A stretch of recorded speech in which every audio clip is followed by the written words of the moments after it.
پیارے دوستو، آج ہم بات کریں گے اللہ تعالیٰ کے ایک ایسے برگزیدہ بندے کی جن کو سمندر میں ڈال دیا گیا اور جن کو ایک دیو ہیکل مچھلی نے نگل لیا۔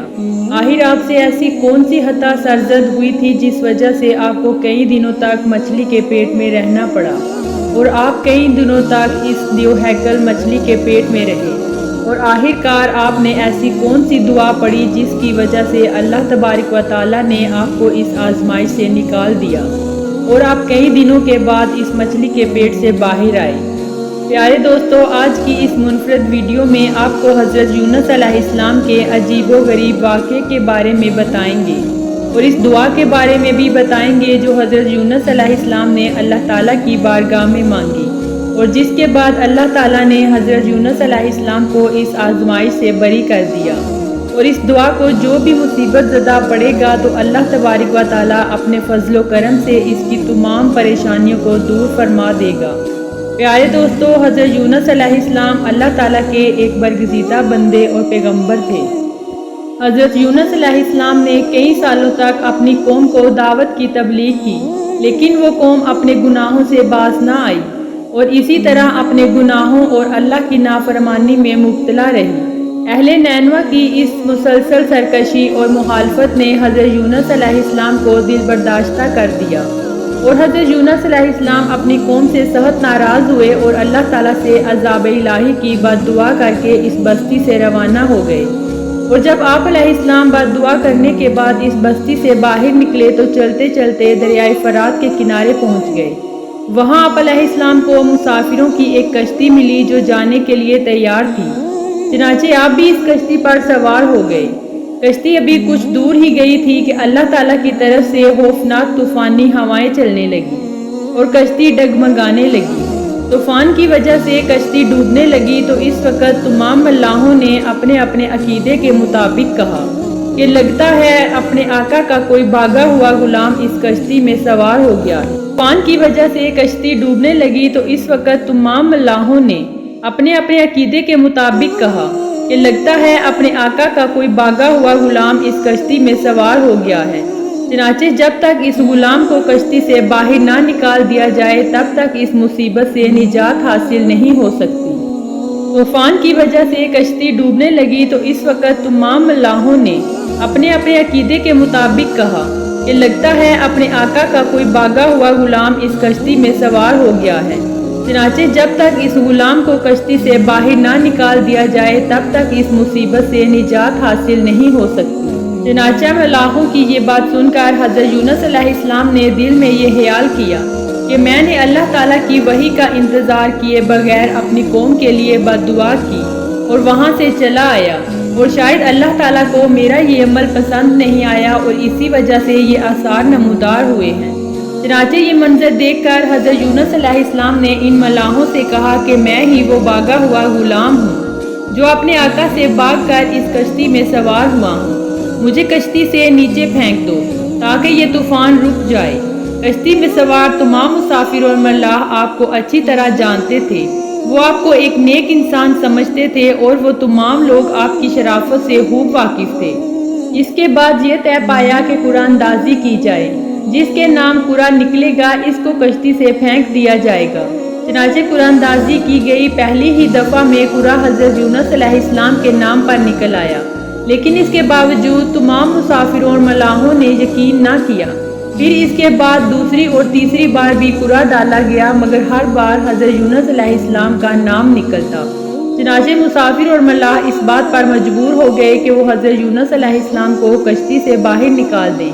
ابھی وہ یہ سوچ ہی رہے تھے کہ حضرت یونس علیہ السلام نے خود ہی کشتی سے چھلانگ لگا دی۔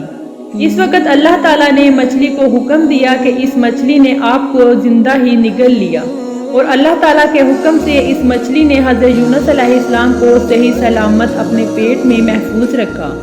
جب حضرت یونس علیہ السلام اپنی قوم سے ناراض ہو کر اس بستی سے چلے گئے تو آپ علیہ السلام نے ان لوگوں کو عذاب الہی کی پیشن گوئی بھی کی تھی، لیکن ان لوگوں کو حضرت یونس علیہ السلام کی کسی بات پر یقین نہ آیا۔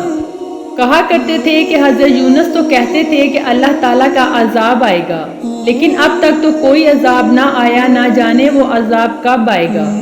پھر کچھ ہی دنوں بعد اللہ تعالیٰ کے عذاب کے اثرات نظر آنے شروع ہو گئے۔ چنانچہ عذاب الہی کو دیکھ کر وہ لوگ پریشان ہونا شروع ہوئے اور ایک دوسرے سے کہنے لگے کہ یونس علیہ السلام کی کہی بات سچ تھی اور آپ اللہ تعالیٰ کے سچے پیغمبر تھے۔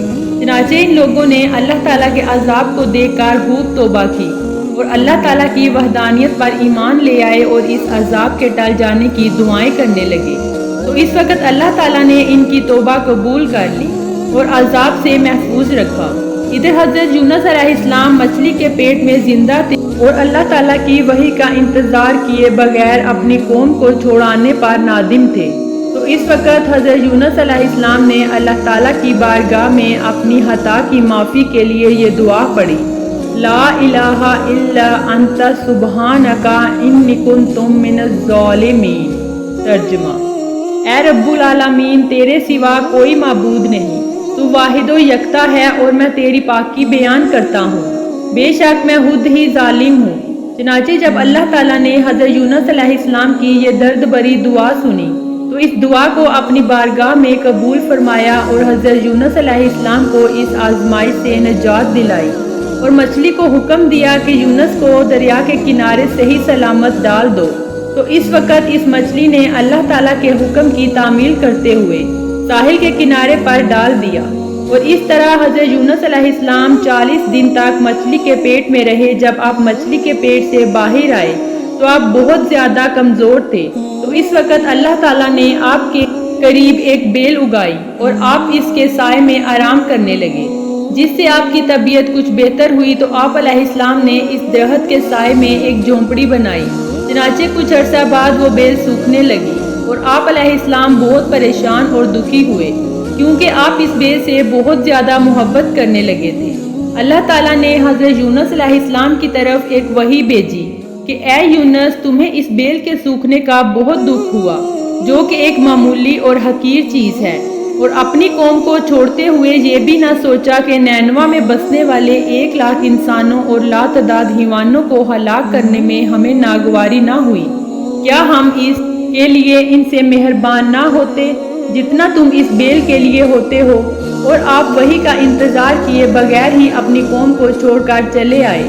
ایک نبی کی یہ شان نہیں کہ وہ اپنی قوم کو بد دعا کر کے نفرت کی وجہ سے ان سے جدا ہونے میں جلدی کرے اور وحی کا انتظار بھی نہ کرے۔